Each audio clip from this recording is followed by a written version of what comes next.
자, 오늘 본문 말씀을 가지고 요한계시록 강의 30번째 시간으로 새 천사의 종말의 메시지라는 제목으로 함께 나누겠습니다. 함께 제목을 따라합니다. 새 천사의 종말의 메시지. 한 번 더 따라합니다. 새 천사의 종말의 메시지. 네, 고맙습니다. 사랑하는 여러분, 요한계시록 11장부터 14장까지의 말씀은 일곱 번째 나팔 재앙, 일곱 번째 나팔이 불기 전에, 그러니까 다시 말해 일곱 대접 재앙, 첫 번째 일곱 대접 재앙이 시작되기 전에 우리 주님께서 그 막간에 하신 삽입된 계시의 말씀입니다.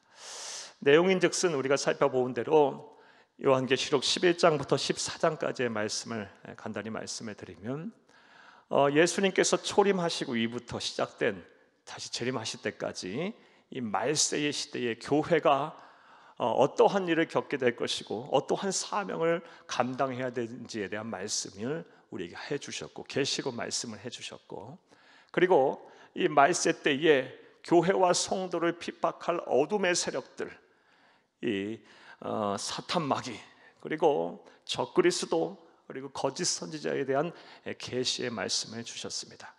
나아가 이 환난과 핍박 가운데 이 어둠의 세력과의 싸움에서 영적 전쟁에서 이기고 끝까지 믿음을 지키고 승리한 우리 천국 보좌, 우리 주 예수 그리스도의 옆에 함께 서 있는 14만 4천 명의 이 성도들에 대한 말씀도 계시의 말씀으로 우리에게 주셨습니다. 그리고 이후에 오늘 이제 본문 말씀이 시작이 되는데, 오늘 본문 말씀은 하나님께서 특별히 이 세 명의 천사를 통해서 종말의 메시지를 전해 주셨습니다.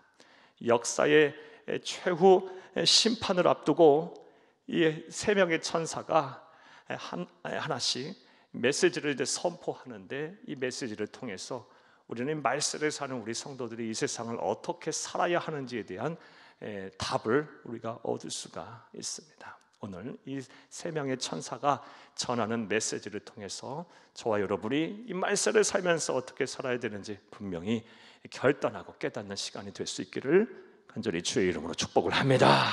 오늘도 한 절 한 절 읽어가면서 하나님이 주신 영적 교훈을 찾겠습니다.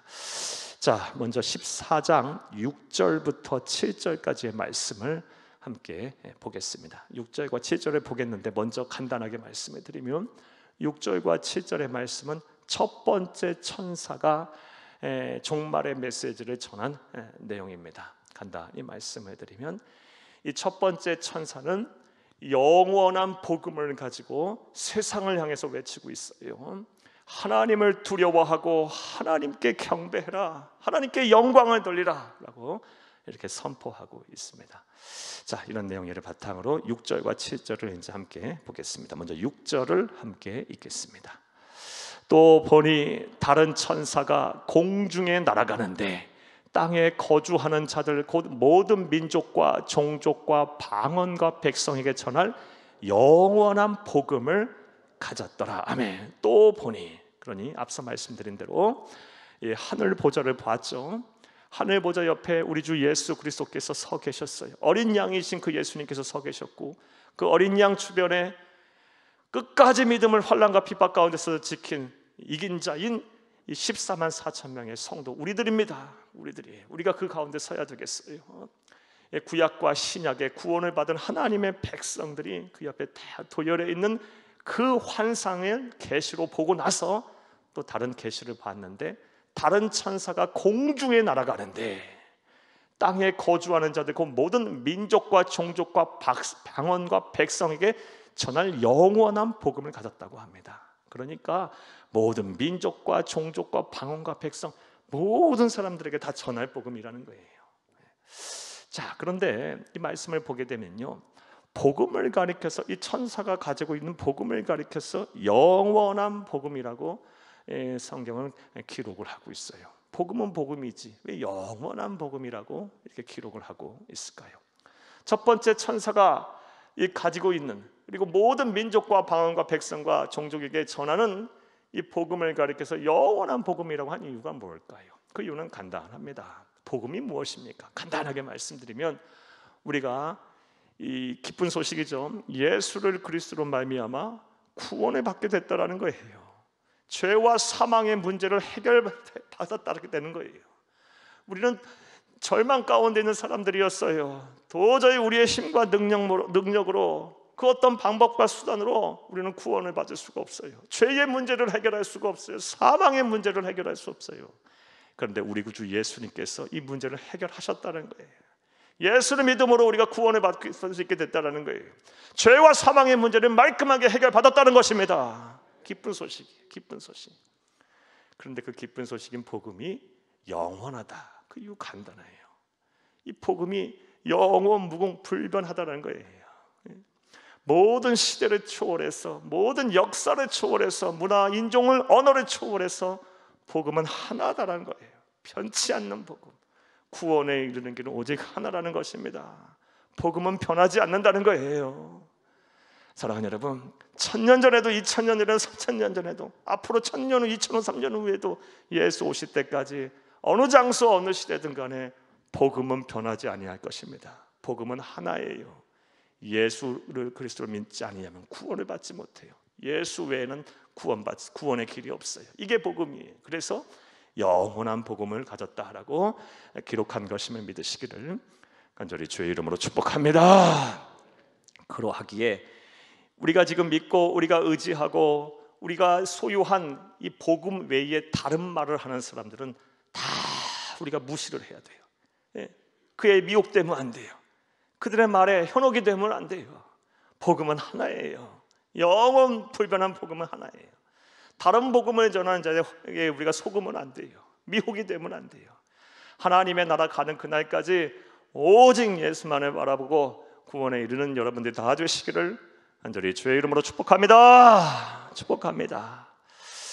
자, 그런데 이 6절 말씀에 보면 또 우리가 좀 주의 깊게 봐야 될 말씀이 있어요. 천사가 모든 민족과 또 종족과 방언과 백성에게 전할 복음을 가졌다라고 표현을 하고 있어요. 가지고 외치고 있다라고 표현을 하고 있어요. 그래서 혹자들은 이 6절 말씀을 해석하면서 이렇게 해석하는 사람들이 있어요. 하나님께서 이 천사에게 복음을 소유하게 하셨기에 이 복음을 전할 사명도 주셨다라고 해석을 하는 사람이 있어요. 이런 해석은 잘못된 해석이에요. 성경 어디를 뒤져봐도 천사가 복음을 전했단 말은 없어요.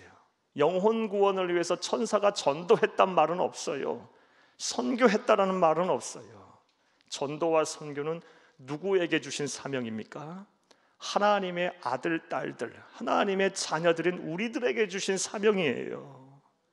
천사는 배후에서 그것을 돕는 역할을 하는 거지, 이 말씀을 가지고 천사가 영원한 복음을 가졌다라는 이 말씀을 잘못 해석해서 천사에게 주신 사명이다, 우리는 그 사명 감당하지 않는다라고 해석을 해서는 안 되는 말씀이에요. 우리에게 주신 사명이에요. 예수를 그리스도로 믿는 하나님의 백성에게 주신 사명이에요. 마태복음 28장 19절 20절 말씀에 우리 주님께서 부활하고 이렇게 승천하시면서 마지막 우리에게 피 맺힌 소원을 우리에게 남겨주셨어요. 너희는 가서 모든 민족으로 제자를 삼아 아버지와 아들과 성령의 이름으로 세례를 주고 내게 분부한 모든 것을 가르쳐 지키게 하라. 볼지어다 내가 세상 끝날까지 너희와 항상 함께 있으리라 하시리라. 아멘. 아멘. 우리 주님께서 우리에게 명령으로 주신 사명이에요. 그렇다면 이 영원한 복음을 그들이 가졌다라는 말의 의미는 뭘까요? 이 영원한 복음을 가졌다라는 말은 이 복음이 하나님으로부터 소유의 출처가 하나님으로부터 비롯됐다라는 말이지, 이 그들에게 이런 사명을 주셨다는 말이 아님을 믿으시기를 간절히 주의 이름으로 축복을 합니다. 복음을 전할 사명은 누구에게 주신 것입니까? 예수를 그리스도 믿는 하나님의 백성인 우리들에게 주신 사명이에요. 구원받은 하나님의 백성에게 주신 사명이에요. 사명은 해도 되고 안 해도 되고의 문제가 아니고 반드시 해야 하는 일인 거예요. 하나님의 나라 가는 그날까지 저와 여러분이 주신 사명, 영혼 구원의 사명, 부지런히 열심히 전도하고 열심히 선교하는 저와 여러분이 되어야 할 줄로 믿습니다. 사랑하는 여러분, 자, 그렇다면 이 6절 말씀에 근거해서 우리가 이 지금은 우리가 말씀을 강해하는 시간이기에 천사에 대한 이야기를 좀 한번 했으면 좋겠어요. 그렇다면 하나님께서 창조하신 이 천사에는 하나님께서 어떠한 사명을 주셨는가, 그래서 한 번쯤은 좀 짚고 넘어갈 필요가 좀 있을 것 같아요. 우리 개신교, 그러니까 우리 프로테스탄트인 우리 개신교는 이 천사 신학이 약해요. 약할 수밖에 없죠. 왜? 하나님께서 많은 것을 우리에게 알려주시지 않았으니까. 우리는 오로지 성경을 믿는 사람들이에요. 성경 외에는, 신구약 66권 외에는 우리는 권위를 부여하지 않는 사람들이에요. 그게 맞죠. 진리를 지키는 사람이에요. 가톨릭은 어느 종교를 비판하고 비난하려고 하는 마음은 없어요. 하지만 사실은 분명히 말씀을 드려야죠. 신구약 66권 외에 여러 가지 외경들을 추가했어요. 이 정경 외에 이 외경들을 보게 되면 이 천사에 관한 그런 말들이 우리가 보아 알 수 있는 말들이 많이 있어요. 그래서 가톨릭에는 이 천사 신학이 많이 이렇게 발달을 했어요. 하지만 우리 개신교회는 하나님의 말씀인 정경이 신구약 66권만 믿기에 천사 신학이 약할 수밖에 없어요. 그렇게 이 천사 신학이 약하다고 해서 우리가 믿는 신앙이 잘못됐다고 생각해서는 안 되는 거예요. 하나님이 알려주시지 않은 것은, 하나님이 보여주시고 계시하지 아니하신 것은 그만한 이유가 있는 것입니다. 그러하기에 우리가 설령 그렇지 않다 할지라도 그냥 모르는 것은 모르는 대로 놔두는 것이 좋은 거예요. 자, 그럼에도 불구하고 하나님의 말씀을 통해서 하나님께서 천사들에게 천사 또한 피조물이에요. 어떠한 사명을 부여했는지 간단하게 여러분에게 좀 말씀을 한번 드려보겠습니다. 먼저 천사에게는 어떤 사명을 주셨냐? 하나님을 찬송하고 하나님을 찬양하도록 하는 그런 사명을 주셨어요. 우리 요한계시록 5장 11절에서 12절 말씀을 함께 읽겠습니다. 내가 또 보고 들음에 보좌와 생물들과 장로들을 둘러싼 많은 천사의 음성이 있으니 그 수가 만만이요 천천이라. 큰 음성을 이르되 죽임을 당하신 어린 양은 능력과 부와 지혜와 힘과 존귀와 영광과 찬송을 받으시기에 합당하도다 하더라. 아멘. 하나님께서 천사를 창조하신 목적, 그 사명, 어떤 사명을 주셨습니까? 하나님을 찬송하도록, 찬양하도록 하나님께서 천사를 지었어요. 보세요, 이 보좌 주위에 수많은 천사들이 있어요. 천천과 만만으로 셀 수 없다라는 거예요. 큰 음성으로 이르되 죽임을 당하신 어린 양, 우리 주 예수 그리스도를 말하죠. 능력과 부와 지혜와 힘과 존귀와 영광과 찬송을 받으시기에 합당하도다. 이게 제가 음정과 운율이 없이 이렇게 읽어서 그렇지, 이것도 찬송이겠죠. 하나님의 나라에 가면 형언할 수 없을 정도로 아름답고 장엄한 소리로 이런 찬송을 막 부를 거예요. 하나님을 영화롭게 하는 찬송을 지금도 부르고 있고, 또 우리가 함께 또 그 천사들과 함께 부르게 될 거예요. 하나님께서 천사를 만드신 첫 번째 목적, 어떤 사명을 주셨어요? 만들고 하나님을 찬송하도록 하나님께서 그들을 만드셨어요. 또 사명을 주셨어요. 두 번째, 하나님께서 천사를 만드신 이유는요, 하나님의 사자로서 하나님의 심부름을 대행하도록 하나님께서 이 천사를 만드셨습니다. 이와 관한 말씀은 성경에 정말 많이 나오죠. 신구약 66권을 통해서 하나님의 사자들, 하나님의 말씀을 대신 전하러 온 사람들, 존재들, 다 이 천사들이라고 봐도 되죠. 하나님의 사자로서 이렇게 하나님께서는 천사들을 창조하셨어요. 이와 관련된 말씀 한 구절만 보겠습니다. 사도행전 27장 23, 24절을 함께 읽겠습니다. 내가 속한 바 곧 내가 섬기는 하나님의 사자가 어젯밤에 내 곁에 서서 말하되 바울아 두려워하지 말라. 네가 가이사 앞에 서야 하겠고 또 하나님께서 너와 함께 항해하는 자를 다 내게 주셨다 하였으니. 아멘. 이 말씀 어떤 배경에서 하신 말씀이냐? 사랑하는 여러분, 사도 바울은 로마라는 나라, 로마라는 도시를 그렇게 가고 싶어 했어요. 이유는 하나예요. 복음을 전하려고. 그런데 하나님께서 번번하게 그 길을 막으셨어요. 그러다가 나중에 이제 죄수된 신분으로 로마라는 도시를 가게 됩니다. 근데 그 가는 여정이 순탄하지 못했어요.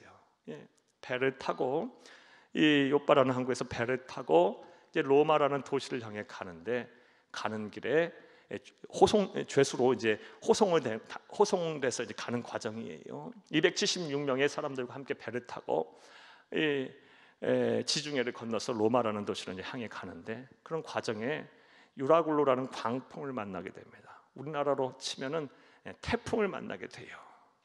그래서 그냥 배가 완전히 막 뒤집히고 막 난리가 났어요. 사흘째 되던 날에 모든 기구들을 다 버려야만 했고요. 여러 날 동안 해와 달과 별을 못 봤다고. 다 제가 지금 말씀드리는 말씀이 사도행전 27장 말씀이에요. 여러 날 동안 해와 달과 별이 안 보일 정도예요. 그리고 오랫동안 사람들이 다 먹지를 못했어요. 그러자 276명의 사람들이 이제는 끝났다, 우주인들은 다 죽었다, 우리는 이제 다 끝났다라고 절망하고 있을 때 사도 바울이 한 얘기예요. 다시 한번 볼까요? 우리 23절 24절 함께 읽겠습니다. 내가 속한 바 곧 내가 섬기는 하나님의 사자가 어젯밤에 내 곁에 서서 말하되, 바울아 두려워하지 말라. 네가 가이사 앞에 서야 하겠고 또 하나님께서 너와 함께 항해하는 자를 다 내게 주셨다 하였으니. 사람들은 다 끝났다고 할 때 이 사도 바울은 그 전날 밤에 하나님이 보내신 하나님의 사자인 천사를 만난 거예요. 그 천사가 이야기하기를, 너는 아직 사명이 있어. 너는 로마 황제 앞에 서서 복음을 전해야 돼.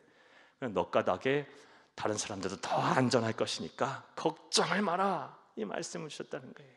사도 바울은 또 똑같은 인간인데 왜 그런 풍랑을 맞이한 상황에서 두려워하지 않았겠어요? 이 말씀을 듣자 이제 두려움이 사라진 것이죠. 그리고 두려워 떨고 절망 속에 있는 사람들에게 걱정하지 말아라, 그렇게 얘기를 해요. 그리고 그 일이 있고 나서 얼마 지나지 않아서 이제 멜리데라는 섬에 이제 표류하게 되고, 그곳에서 다시 힘을 얻어서 로마를 가게 됩니다. 이처럼 하나님께서는 이제 하나님의 심부름꾼, 하나님의 말씀을 대신 전하는 존재들을 창조했는데, 그 존재들이 바로 천사들이라는 거예요. 천사를 하나님께서 창조하신 두 번째 목적은 하나님의 사자로서, 하나님의 심부름을 대행하는 존재로서 하나님께서 천사들을 창조하셨습니다. 세 번째 천사들을 창조하신 목적은요, 하나님의 백성, 하나님의 아들, 딸들인 우리들을 섬기라고 하나님 창조하셨어요. 우리 시브리서 1장 14절 말씀을 함께 보겠습니다. 모든 천사들은 섬기는 영으로서 구원받을 상속자들을 위하여 섬기라고 보내심이 아니냐. 하나님께서 얼마나 우리를 귀하게 여기시면 천사들을 섬기라고 우리를 창조하셨겠어요. 우리 눈에는 잘 보이지 않지만 천사들이 우리를 지고 함께 우리를 섬기고 있어요. 그리고 하나님의 나라에 가게 되면 천사들은 우리를 보고 막 흠모할 거예요. 우리는 이 신분의 차이가 천사하고는 비교할 수가 없어요. 천사는 영물에게 그 존재적으로 볼 때는 참 신비스럽고 영화롭고 우리 대단한 것처럼 생각이 되고 보이겠지만, 하나님의 나라 가는 순간에는 다 우리가 부리는 영이에요. 우리를 섬기기 위해서 우리 만든 하나님께서 잔 창조물들이에요. 우리가 하나님의 나라, 그 영광스러운 하나님의 나라에 가서 우리 주님과 함께 그 천국을 거닐 때 천사들은 막 우리를 보고 막 부러워할 거예요. 막 흠모할 거예요. 그리고 막 이곳저곳에서 막 도와주려고 섬기려고 막 애를 쓸 거예요. 여러분, 얼마나 우리가 존귀한 자들입니까? 얼마나 우리가 하나님 앞에 은혜를 많이 받은 사람들입니까? 이런 거 생각하면 너무 하나님께 감사해야 돼요. 세상에 수많은 사람들이 있는데 그 가운데 저와 여러분을 태초부터 알고 정해놓고 때가 돼서 부르신 순간부터 자녀 삼아주시고 또 천사들을 섬김의 영으로 우리에게 주셨으니 얼마나 감사한 일이에요. 우리가 이거 시험 봐서 얻었습니까? 돈으로 샀습니까? 우리가 노력해서 수행을 통해서 고행을 통해서 얻어낸 결과입니까? 아니에요. 하나님의 전적인 은혜로 말미암아 얻게 된 선물이에요. 구원의 선물. 얼마나 감사해요. 여러분, 시험 봐서 이거 얻어내야 한다면 얼마나 힘들겠어요. 천국 꼬시봐야 된다면 얼마나 힘들겠어요. 여러분 돈으로 값으로 사야 한다면 얼마를 주고 이것을 사야 될까요?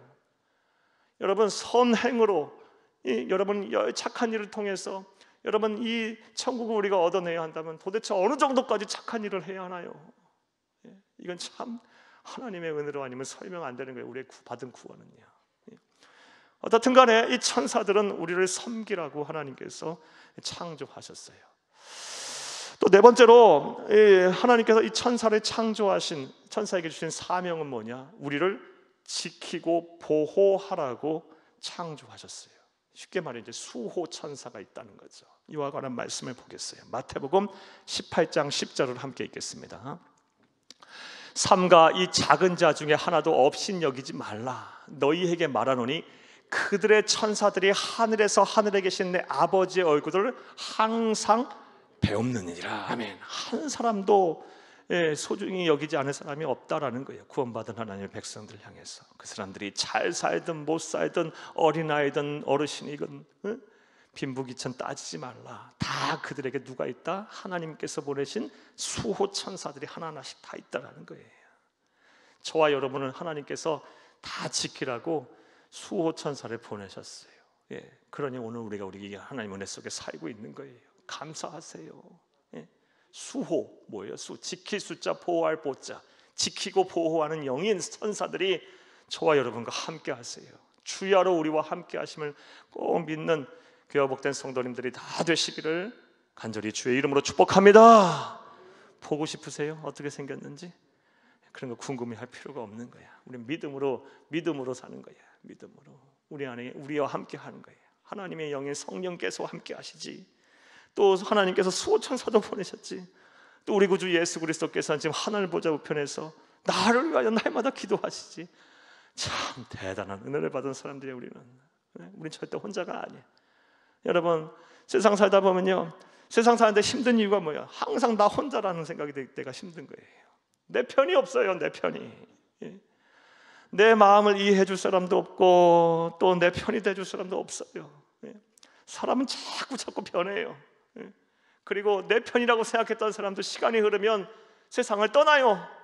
사라져요. 내게서 떠나요. 결국 혼자가 남아요. 그래서 세상 사는 것이 힘든 거예요. 하지만 우리 그리스도인에게는 참 많은 은혜와 특권을 주셨어요. 우린 절대 혼자가 아니에요. 우리 구주 예수 그리스도의 영인 성령님께서 우리 안에 계세요. 하나님의 나라 가는 그날까지 우리와 영원히 함께 하세요. 보혜사, 우리를 지키시고 보호하시는 그 지혜로운 영인 성령 하나님께서 우리와 함께 하세요. 그리고 그 보혜사이신 성령, 성령 하나님, 또 예수 그리스도께서 우리에게 누굴 보냈어요? 수호 천사를 보내서 우리를 지키고 보호한다니까요. 우리 주님께서는 나를 대신하여 지금 하나님 앞에 기도하고 변호하고 계시고 얼마나 감사한지. 절대 우리는 혼자가 아님을 믿으시며 이 세상 사시면 가운데 담대하게 세상을 이기만 사는 귀하고 복된 성도님 다 되시기를 간절히 바랍니다. 할렐루야, 할렐루야. 다섯 번째로 천사를 하나님께서 창조하신 목적은요, 하나님의 군대로서 천사들을 창조하셨어요. 이와 관련된 말씀 보겠습니다. 창세기 3장 24절 말씀 함께 보겠어요. 이같이 하나님이 그 사람을 쫓아내시고 에덴 동산 동쪽에 그룹들과 두루 도는 불칼에 두어 생명나무의 길을 지키게 하시니라. 아멘. 이 말씀 아담과 하와가 신라관한 이후에 신라관한 이후에 주신 말씀이에요. 에덴 동산 동쪽에 그룹들을 두었다. 천사들을 두었어요. 천사들이 뭐해요? 칼 들고 생명나무를 지켜요. 하나님의 군대 경계 근무하고 있어요. 또 다니엘서 12장 1절 말씀도 보겠어요.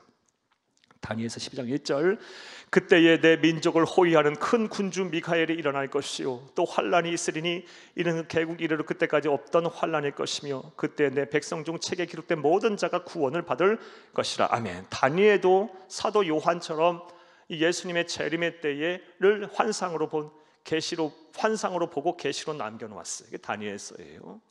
그 마지막 때에 영적인 하나님께서 준비하신 군대가 일어날 것인데 그 군주가 누구다? 미카엘이다. 하나님의 군대로, 미카엘은 하나님의 군대 장관이라고 볼 수 있겠죠. 하나님의 영적인 군대로서 하나님께서 천사들을 조직을 하시고 창조하시고 그런 사명을 주셨어요. 이러한 천사들, 하나님께서 이런 사명을 천사들에게 주셨어요. 우리가 이 정도는 알고 하나님의 말씀을 보았으면 합니다.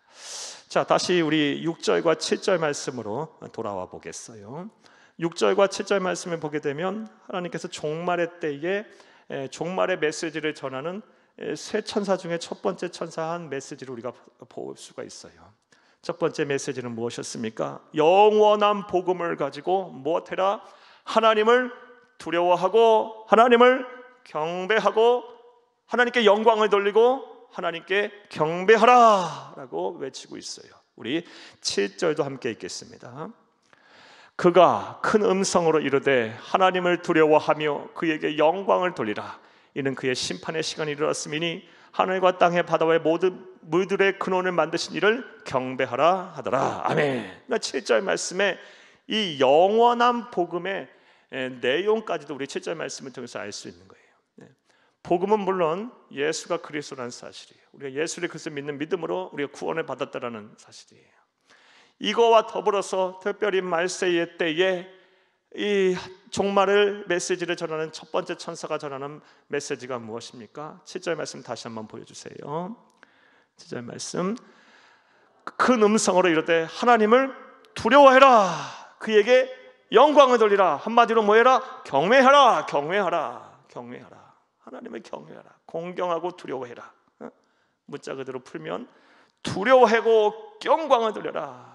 하나님을 경외하라. 두려워해라. 이 영광을 돌려라. 경외하라는 말은 의미가 뭐예요? 하나님을 늘 의식하고 사는 거예요. 하나님과 늘 동행하며 사는 거예요. 하나님을 경외하고 하나님을 의식하고 사는 사람은요, 함부로 죄 짓고 살지 못해요. 하나님의 품을 떠나지 못해요. 하나님이 날 지켜보고 계시니까. 때로는 불꽃 같은 심판의 주로서 쳐다보시기도 하시면서 또 한편으로는 행여 잘못될까 하는 노심초사하는 사랑의 아버지의 눈으로 쳐다보고 계신다는 이런 하나님을 경외하는, 이런 하나님과 동행하고 하나님을 의식하는 인식 속에 살게 되면 어떻게 우리가 함부로 죄를 져요? 하나님과 동행하며 살게 돼 있어요. 그렇게 살으라라는 거예요. 자, 그리고 나아가서 하늘과 땅과 바다와 물들의 근원을 만드신 이를 뭐해라? 경배하라. 경배하라. 뭐라는 얘기예요? 예배하라라는 얘기예요. 말세의 때에 종말의 메시지를 전하는 영원한 복음을 가진 천사가 강조한 메시지는 무엇입니까? 하나님을 경외하고 하나님께 예배하라라는 거예요.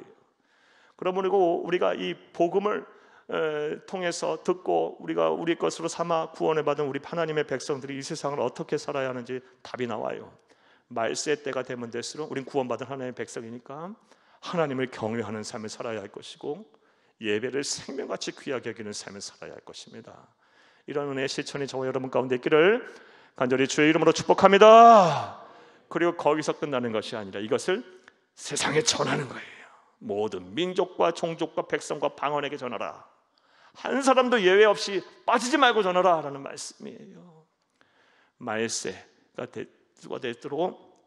되면 될수록 먼저 우리가 하나님을 경외하는 삶을 살고 예배를 생명같이 귀하게 여기며 우리가 소유한 이 영원한 복음을 모든 민족과 백성과 방언과 또 열방에게 다 전하는 저와 여러분이 되어야 할 줄로 믿습니다. 자, 그 이유에 대해서도 말씀하고 있어요. 7절 다시 한번 보겠어요. 7절, 그가 큰 음성으로 이르되 하나님을 두려워하며 그에게 영광을 돌리라. 이는 그의 심판의 시간이 이르렀으니, 심판의 시간이 이르렀으니까 점점 디데이가 가까이 오고 있어요. 우리는 알 수 없지만 성부 하나님이 정해놓은 그 시간이 이제 점점 가까워오고 있어요. 그 시간이 가까워오기 때문에 저와 여러분, 예수를 그리스도 믿어 하나님의 백성이 된 우리들, 영원한 복음을 소유한 우리들은 먼저는 하나님을 경외하면서 예배를 생명같이 귀하게 여기면서 우리가 이 복음을 이 세계 열방들을 향해서 저는 사명을 우리에게 주셨으니 사명을 잘 감당해야 할 줄로 믿습니다. 자, 정리해 보겠어요. 첫 번째 천사가 종말의 때에 전하는 종말의 메시지가 무엇이었습니까?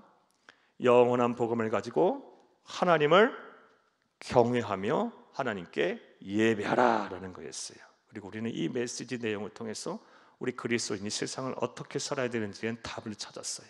우리가 먼저 하나님을 경외하고 예배하면서 세상 열방을 향해서 우리 영원한 복음을 전해야 할 것이며, 그들로 하여금 하나님을 경외하고 예배하는 삶을 살도록 권면하고 또 유도해야 할 줄로 믿습니다. 인도해야 할 줄로 믿습니다.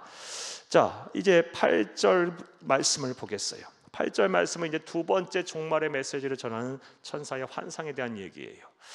말씀부터 여러분에게 드리면, 종말의 메시지, 어떤 메시지를 전하냐? 바벨론은 반드시 멸망할 것이다 라는 말씀이에요. 이 말씀, 우리가 8절을 읽으면서 이 말씀을 한번 해석을 해보겠습니다. 함께 8절을 읽겠습니다.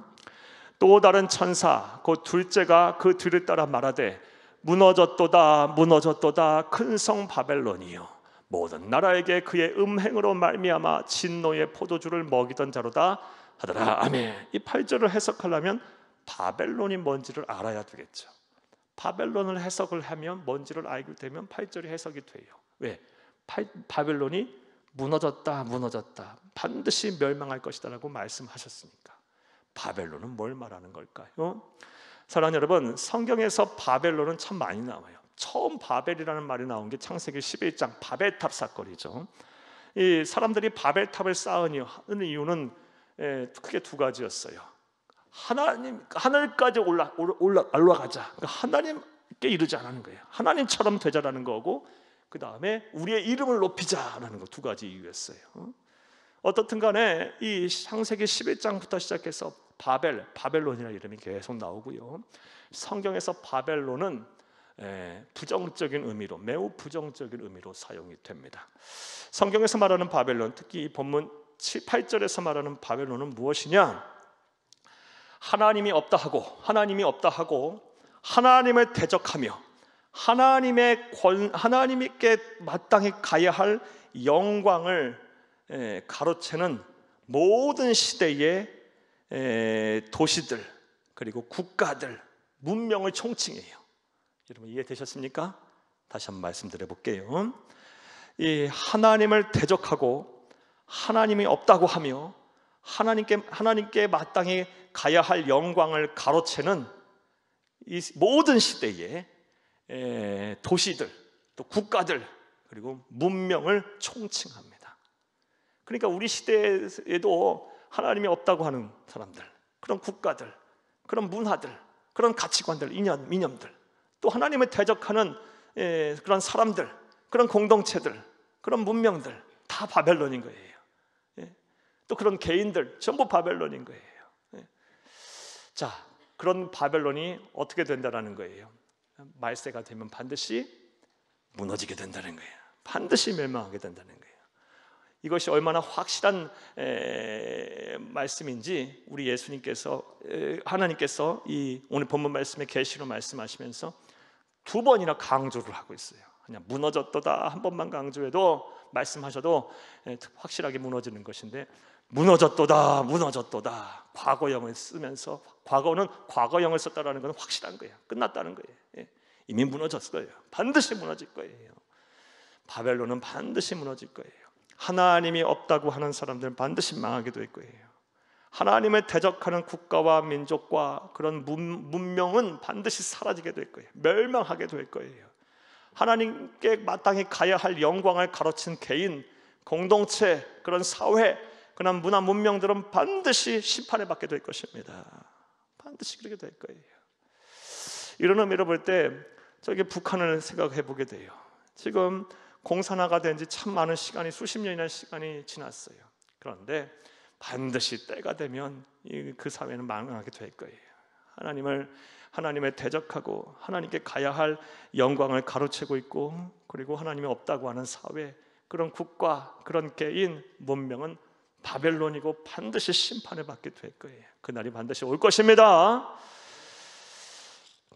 자, 그런데 오늘 본문 말씀을 보게 되면, 8절 말씀을 보게 되면 바벨론이 반드시 무너지게 되는, 멸망을 받게 되는 그 이유에 대해서도 말씀을 하고 있어요. 앞서 말씀드린 그 이유가 아주 중요한 이유가 될 수 있겠지만, 특별히 또 콕 집어서 말씀하신 이유가 있어요. 8절을 다시 한번 읽겠습니다. 또 다른 천사 곧 둘째가 그 뒤를 따라 말하되 무너졌도다 무너졌도다 큰 성 바벨론이여 모든 나라에게 그의 음행으로 말미암아 진노의 포도주를 먹이던 자로다 하더라. 뭐 때문에 멸망한다? 특별히 딱 꼬집어서 말씀하신 말씀이 있어요. 음행 때문에 멸망한다는 거예요. 음행. 여기서 음행은 두 가지로 해석을 할 수가 있어요. 첫 번째 해석은 성적인 타락을 말해요. 성적인 타락. 하나님이 없다고 하고 하나님을 대적하고 하나님께 마땅히 가야 할 영광을 가로챈 사탄의 권세 속에 있는 도시, 국가, 민족, 문명, 대체적으로 음란합니다. 하나님의 영이 안 거시는, 거룩한 하나님의 영이 거하시지 않은 곳에는 반드시 음란의 역사가 나타나요. 성적인 타락이 함께 따라와요. 성경을 보면 이런 나라, 이런 도시, 이런 문명 반드시 멸망시키셨어요. 하나님. 대표적인 경우가 얘가 창세기 19장 말씀에 보면 소돔과 고모라 성이에요. 소돔과 고모라 성이 얼마나 성적으로 타락한 음란한 도시였으면 우리가 19장 말씀을 통해서 잘 알 수가 있어요. 내용이 이렇습니다. 두 천사가, 아브라함에게 들렸던 두 천사가 소돔과 고모라, 소돔 성에 있는 이 롯을 구원하기 위해서 소돔 성에 가게 돼요. 이 두 천사가 소돔 성에 딱 이르게 되자 롯도 하나님의 백성이었기 때문에 영안이 열려 있었어요. 천사인 줄 알아봤어요. 그래서 이 천사들을 자신의 집으로 초대를 합니다. 자, 그런데 그때 어떤 난리가 일어납니까? 이 두 천사가 이 롯의 집에 거하게 됐다라는 소리를 소돔 성에 있는 사람들이 듣고요. 창세기 19장 말씀에 보게 되면 원근에서 가까웠고 멀리서 소돔 성원에 있던 사람들이 노소를 불문하고 어른아이 불문하고 이 롯의 집에 이르러 갖고 두 천사를 우리에게 달라라고 얘기를 해요. 뭐 하려고요? 상관하겠노라고. 그게 뭐야? 성적으로 관계를 맺겠다고 이 두 천사 이방인들을 내놓으라고 난리 법석을 쳐요. 얼마나 성적으로 타락한 사회입니까? 이렇게 성적으로 타락하니까 하나님께서 불과 영불로 심판을 하시는 거예요. 이런 의미로 볼 때 우리는 이 우리 사회, 우리나라, 우리 민족 또 세계를 향해서 우리가 기도해야 돼요. 얼마나 이 사회가 이 성적으로 타락해 가는지 시간이 흐르면 흐를수록 점점 더 그렇게 돼가고 있어요. 우리 다음 세대들이 살아갈 세상이 건전하고 성적으로 깨끗하고 거룩한 사회, 그런 공동체가 되어야 할 텐데 그렇지 못하고 점점 더 이 성적으로 타락해 가고 있어요. 이 동성애 다음에 또 뭐가 나올지 모르겠어요. 어떤 이슈가 우리 사회를 또 점할지 모르겠어요. 또 얼마나 더 타락의 길로 가야 할지 모르겠어요. 사랑하는 여러분, 분명 하나님께서 말씀하셨어요. 음행한 바벨론은 무너질 거라, 멸망시킬 거라 말씀하셨어요. 그러하기에 우리는 우리 가족부터, 우리 개인부터 먼저는 성적으로 타락하지 않도록 조심해야 하고 우리 가정을 잘 지켜야 돼요. 가정을 잘 지켜야 돼요. 그리고 우리 사회가 성적으로 건전한, 음행하지 않는 사회가 되도록 우리가 노력을 해야 할 줄로 믿습니다. 그래서 음행 첫 번째는 성적인 타락을 말합니다. 또 두 번째로 음행은 영적인 간음을 말해요. 영적인 간음. 성경에서 하나님은 에베소서 말씀도 그렇고 종종 호세아서 말씀도 그렇고 우리 하나님의 백성과 하나님과의 관계를 부부간의 관계로 비유를 해요. 부부간의 관계로. 그러니까 서로 지켜야 할 이 신의가 있다라는 거예요. 부부간에는 서로 지켜야 될 신의가 있어요. 남편으로서 아내로서의 지켜야 할 선이 있어요. 그 선을 넘어가면 안 되는 거예요. 특별히 성적으로 조심하셔야지. 간음하면 안 되는 거예요. 간음의 정의가 뭐예요? 문자 그대로 말씀, 사전적 정의는 기혼, 그러니까 결혼하지 않는 사람과 성적인 관계를 맺는 것이 간음이에요. 결혼하지 않은 사람과, 이게 바로 간음인 거예요. 문자 그대로 얘기를 하면, 표현을 하면. 그런데 하나님과 우리를 성경에서 부부관계로 표현을 하고 있어요. 예수를 믿는다고 하면서 하나님의 백성이라고 하면서 하나님을 떠난 것, 하나님보다 또 다른 것에 의지하는 것, 우상을 숭배하는 것, 마음에 따는 것에 두는 것, 이게 다 영적인 간음인 거예요. 이게 바로 음행이고, 이렇게 음행하게 되면 그런 개인, 그런 공동체, 그런 나라, 그런 문명은 반드시 하나님께서 무너뜨리시겠다는 거예요. 저와 여러분, 또 우리의 가족이, 우리의 자녀들과 우리의 후손들이 이 말씀을 잘 새겨들어야 돼요. 영적으로 간음하면 안 되는 거예요. 여호수아서 24장 말씀에 여호수아가 세상을 떠나면서 온 이스라엘 백성들을 향하여 외쳤던 마지막 유언의 말씀을 꼭 기억하셔야 돼요. 나와 우리 집은 하나님을 섬기겠노라. 여호와 하나님만을 섬기겠노라. 나와 우리 집만은 그렇게 하겠노라. 그렇게 하겠노라. 우리도 이 말씀을 잘 기억하고 우리 영적인 간음에 빠지지 않도록 우리 개인들, 우리 자녀들, 후손들, 우리 가족들, 우리 모두가, 우리 교회, 우리 모든 성도, 우리나라와 민족이 그렇게 되지 않도록, 영적인 간음에 빠지지 않도록 우리가 주의해야 하고 또 그들을 위해서 기도해야 할 줄로 믿습니다. 영적으로 간음하게 되면 그것이 음행으로 보시겠다는 거고 반드시 무너뜨리시겠다는 거예요. 자, 그렇다면 이런 생각을 해볼 수가 있습니다. 우리가 아무리 깨끗하게 살고 음행하지 않고 살려고 해도 세상이 그렇지 않아요. 그렇죠? 예, 우리가 그렇게 살고 싶어도 세상이 음행하고 세상이 영적으로 간음하고 있어요. 그러면 우리가 그 사회 속에 있다면 필연적으로 우리 또한 이 하나님의 심판과 진노를 받을 수밖에 없는 거예요. 그러면 다음 같은 생각을 할 수밖에 없어요. 우리가 그런 사회 속에서 살면서 하나님의 진노를 피하려면 어떻게 해야 할까? 직장이 생활하는 가운데서, 또 우리가 속한 공동체 속에서, 우리가 나라와 민족 속에서, 또 이 세계적으로 볼 때 그런 문화와 문명 속에서 우리가 살고 있는데, 그런 문화와 문명, 이런 바벨론 속에서 필연적으로 우리가 살 수밖에 없는데 또 하나님의 진노를 피할 수는 없을 거 아니겠어요? 그렇다면 우리가 어떻게 해야 할까? 어떻게 처신해야 이 하나님의 진노에서 우리가 피할 수 있을까? 그 답을 우리가 좀 오늘 말씀을 통해서 우리가 또 해결을 봐야 합니다. 이와 관련된 말씀 보겠어요. 우리 해결할 수 있는 방안, 에레미야서 51장 6절을 함께 읽겠습니다. 바벨론 가운데서 도망하여 나와 각기 생명을 구원하고 그의 죄악으로 말미암아 끊어짐을 보지 말지어다. 이는 여호와의 보복했더니 그에게 보복하시리라. 아멘. 답을 딱 주셨어요. 바벨론 가운데서 도망해라. 예, 도망가야 돼. 도망가야 돼. 쉽게 말해 죄 짓는 자리에서 도망가야 돼. 죄 짓는 직장 이직하셔야죠. 예, 그리스도인이라면. 당장 좀 손해보고 어렵더라도 그 자리에서 피하셔야 돼요. 떠나야 되는 거예요. 죄 짓는 친구들도, 그런 사람들도 때로는 관계를 멀리 해야 돼요. 끊어야 돼요.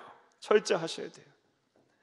도망해야 돼요. 도망치지 않으면 함께 멸망하게 되어 있는 거예요. 아무리 선하게 살아도. 역시 창세기 19장 말씀을 보게 되면 두 천사가 롯의 집에 와서 롯에게 경고를 합니다. 여호와 하나님께서 이 성읍을 반드시 멸망시킬 것이니까 반드시 떠나야 된다. 롯이요, 그 말을 이제 하나님의 말씀으로 들어요. 그 또한 하나님의 부름받은 택함받은 백성이기에. 그래서 모든 사위들 그리고 친척들을 다, 형제들을 불러 모아놓고 이 말을 전해요. 그때 창세기 19장 14절 말씀에 보면 사위들은 뭐라고 생각했냐면 농담으로 여겼더라 라고 써 있어요. 성경에. 안 믿는 거예요. 결과 어떻게 됐어요? 겨우 4명 빠져남았어요. 도망친 거예요. 롯과 그의 처와 두 딸들. 그런데 도망치는 과정에서 뒤돌아보지 말라 그랬는데 이 롯의 처는 뒤돌아봐서 소음기둥되고요. 겨우 3명 구원받았어요. 그 큰 소돔성이 불과 유황불로 심판받을 때 도망가야 되는데, 피해야 되는데 피하지 않으니까, 빠져나오지 않으니까 심판을 받게 되는 거예요. 이 창세기 19장 통해서 우리에게 주시는 교훈이 있어요. 여러분, 우리가 아무리 깨끗하고 아무리 거룩하고 음행을 하지 않는 삶을 우리 개인이 산다고 할지라도 우리는 혼자 살 수 없는 혼자 살 수 없는 존재예요. 우리가 속한 사회, 우리가 속한 공동체가 그러하다면, 우리 또한 그곳에 계속 머물러 있다면 필연적으로 또한 심판을 받게 되는 거예요. 진노의 대상이 되는 거예요. 도망쳐야 되는 거예요. 빠져나와야 되는 거예요. 멀리 해야 되는 거예요. 피해야 되는 거예요. 이런 분명히 하나님의 백성으로 선택하고 결단하고 행동하시기를 간절히 주의 이름으로 축복합니다. 축복합니다. 자, 정리해 보겠습니다. 두 번째 천사가 전한 종말의 메시지는 무엇입니까? 바벨론은 멸망할 것이다. 반드시 멸망할 것이다. 하나님을 대적하고 하나님이 없다고 하고 하나님께 가야 할 영광을 가로채는 개인, 문화, 문명, 도시, 국가, 민족은 반드시 멸망할 것이다 라는 말씀이었어요. 그리고 이 말씀을 통해서 우리 그리스도인이 말세에 살면서 우리가 마지막 때에 어떻게 행동해야 되는지 우리 말씀을 우리가 살펴보았습니다. 자, 이제 세 번째 천사가 전한 메시지를 보겠습니다. 10절에서 13절까지의 말씀인데요, 역시 간단하게 내용부터 여러분의 말씀 먼저 드릴게요. 하나님의 진노가 있을 것이고 하나님의 축복이 있을 것이라는 말씀이에요. 하나님의 진노는 누구에게 임하겠어요? 짐승의 표를 받은 마지막 때에 하나님의 명령을, 계명을 지키지 아니하고, 그리고 예수를 그리스도를 믿는 믿음을 소유하지 않은 불신자들에는 뭐 하신다? 진노하실 것이고, 그리고 끝까지 하나님의 계명을 지키고 예수에 대한 믿음을 지키는 자는 뭐 받는다? 복을 받을 것이다. 이게 세 번째 천사가 전한 메시지였어요. 자, 이제 우리가 9절부터 우리 13절 말씀 이제 보겠습니다. 9절부터 보겠습니다. 또 다른 천사 곧 셋째가 그 뒤를 따라 큰 음성으로 이르되, 만일 누구든지 짐승과 그의 우상에게 경배하고 이마에나 손에 표를 받으면, 10절, 그도 하나님의 진노의 포도주를 마시리니 그 진노의 잔에 섞인 것이 없이 부은 포도주라. 거룩한 천사들 앞과 어린 양 앞에서 어떤 심판을 받습니까? 불과 유황으로 고난을 받으리니, 뭔가 불과 유황으로 둘째 사망, 영원한 심판을 받게 돼요. 11절, 그 고난의 연기가 세세토록 올라가리로다. 짐승과 그의 우상에 경배하고 그의 이름표를 받는 자는 누구든지 밤낮 어떤 심판을 받습니까? 진노를 받습니까? 쉼을 얻지 못하게 된다. 밤낮 쉼을 얻지 못한다. 여기까지 먼저 보겠어요. 하나님을 경외하지 아니하고 예수 그리스도를 믿지 않은 자, 불신자들은 마지막 때에 반드시 하나님의 진노를 받게 되는데, 심판을 받게 되는데, 어떠한 진노와 심판을 받는다? 불과 유황의 심판, 영원한 지옥 형벌을 받게 된다는 말씀이고, 나아가 밤낮으로 쉼을 얻지 못한다, 그렇게 말씀하셨어요. 자, 그런데 이런 생각을 해보게 됩니다. 전도 현장에서 예수를 믿지 않은 사람들에게 이유를 들어보면 대부분의 이유가 이거예요. 예수를 믿게 되면 해야 할 일이 많고 쉼이 없다라는 거예요. 자유가 없다라는 거예요. 주일날 좀 쉬고 싶고 놀러도 가고 싶고 막 이래서 예수를 믿고 싶은, 종교를 갖고 싶은 마음이 있는 사람도 지금 건들지 말라라는 거예요. 나중에 나 필요하면 믿을 테니까, 난 지금 쉬어야 되니까 나 건들지 말라, 이런 사람들이 정말 많아요. 복음 앞에, 전도 현장 앞에서 복음을 전하는 전도자 앞에서 호의적인 사람이라 할지라도 당장 건들지 말라 하는 사람 얼마나 많은지 몰라. 나 지금 쉬어야 되니까, 그래야 되니까 건들지 말라는 거예요. 자, 그런데 그런 사람들이 받게 될 심판이 뭐예요? 밤낮으로 쉼을 얻지 못하게 된대요.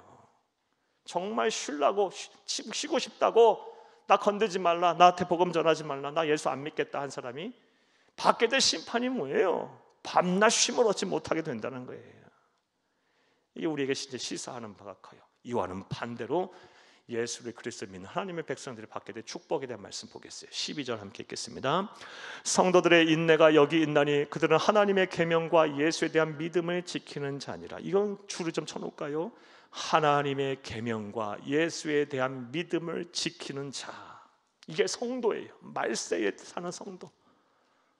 하나님의 말씀과 예수에 대한 믿음을 지키는 게 성도예요. 말세에 살아남는 성도, 복을 받는 성도. 13절 말씀 보겠습니다. 또 내가 들으니 하늘에서 음성이 나서 이르되 기록하라, 지금 이후로 주 안에서 죽는 자들은 복이 있도다 하시매. 주 안에서 죽는 자들이 앞서 말씀드린 하나님의 계명을 지키고 예수에 대한 믿음을 지키는 자예요. 복이 있도다 하시매 성령이 이르시다 그러하다 그들이 수고를 그치고 뭐한다? 쉬리니 대조를 이루어요. 대조를 이루어요. 이는 그들의 행한 일을 따름이라 하시더라. 그들의 행한 일이 뭐예요? 하나님의 계명을 지키고 예수에 대한 믿음을 지킨 일을 한 거예요. 저와 여러분이 어떻게 살아야 합니까? 마지막 때 하나님의 말씀을 지키는 거예요. 그리고 예수에 대한 믿음을 지키는 거예요. 어떤 상황 속에서든 우리는 예수에 대한 믿음을 지켜야 돼요. 하나님의 말씀에 순종을 하고 예수에 대한 믿음을 지키는 게, 이게 성도의 삶인 거예요. 한번 따라해 보겠어요? 하나님의 말씀에 순종하고 예수에 대한 믿음을 지키는 것이 성도의 삶이다. 마지막 때에 이게 쉽지 않은 거예요. 하나님의 말씀을 순종하는 거 쉽지 않아요. 세상이 바벨론이니까 이 바벨론 속에서 우리가 살아야 하니까 하나님의 말씀을 순종하는 것이 쉽지가 않아요. 무엇보다 예수에 대한 믿음을 지키는 것이 쉽지가 않을 거예요. 이것이 지키는, 이것을 행하는 자가 복이 있고 어떤 복을 특별히 약속하셨어요? 쉼을 주신다 그랬어요. 쉼을 주신다. 사랑하는 여러분, 이 쉼은 하나님이 주시는 쉼이에요. 이 세상에서도 쉼을 주실 것이고, 이 세상 잠시 왔다 잠시 갈 세상, 결국 우리가 가야 될 곳은 영원한 본향이에요. 영원한 본향에서 영원토록 우리 주님과 더불어서 참된 쉼을 얻게 될 거예요. 안식을 얻게 될 거예요. 이런 은혜와 축복이 저와 여러분에게 보장됐음을 믿고, 끝까지 어느 상황 속에서는 어떠한 일이 일어나든 간에 하나님의 말씀에 순종하는 성도님들이 다 되시고, 예수에 대한 믿음을 반드시 지키는 저와 여러분이 되어야 할 줄로 믿습니다. 믿습니다. 자, 들으신 말씀 생각하시면서